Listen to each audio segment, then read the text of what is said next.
बातमी ही दिल्लीतून येते. दिल्लीच्या सीमेवर पुन्हा एकदा शेतकऱ्यांचं तळ ठोकून आंदोलन सुरू आहे.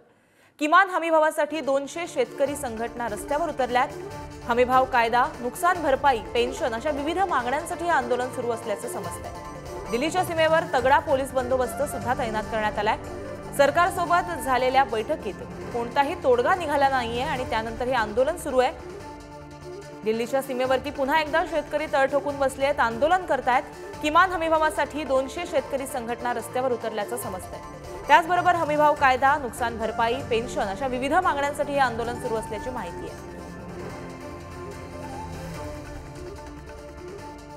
तर याबाबत अधिक माहिती जाणून घ्या आमचे प्रतिनिधी शिवाजी यांच्याकडून. शिवाजी, दिल्लीच्या सीमेवरती शेतकऱ्यांचं आंदोलन सुरू असल्याचं समजतंय. सध्याची तिकडची काय स्थिती आहे?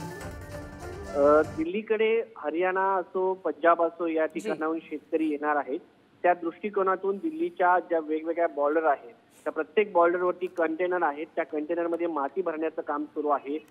त्याचबरोबर तारांचं कुंपण लावलं जात आहे. सिमेंट कॉन्क्रीट मध्ये मोठमोठी सुळे जे आहेत ते रस्त्यावरती घुसवण्यात येत आहेत, जेणेकरून वाहनं एका ठिकाणाहून दुसऱ्या ठिकाणी जाऊ शकत नाही.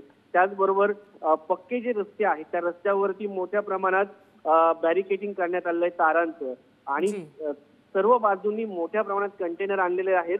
त्याच्यामध्ये माती भरली जात आहे. त्या दृष्टिकोनातून या ठिकाणी मोठ्या प्रमाणात पोलीस बंदोबस्त देखील तैनात करण्यात आलेला आहे. रस्ते जे आहेत प्रत्येक ठिकाणी पोलीस तैनात करण्यात आलेले असून या सगळ्या याच्यामध्ये लोकांना जाताना येताना प्रत्येकाची चौकशी केली जात आहे. बरं, याबाबत अधिक अपडेट आपण जाणून घेत राहणार आहोत. तत्पूर्वी धन्यवाद तुम्ही दिलेल्या माहितीसाठी. तर दिल्लीच्या सीमेवर पुन्हा एकदा शेतकऱ्यांचं तळ ठोकून आंदोलन सुरू आहे. किमान हमीभावासाठी 200 शेतकरी संघटना रस्त्यावर उतरल्या.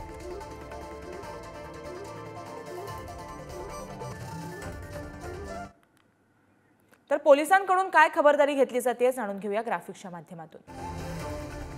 शेतकरी आंदोलनात देशभरातील 200 संघटना सामील आहेत.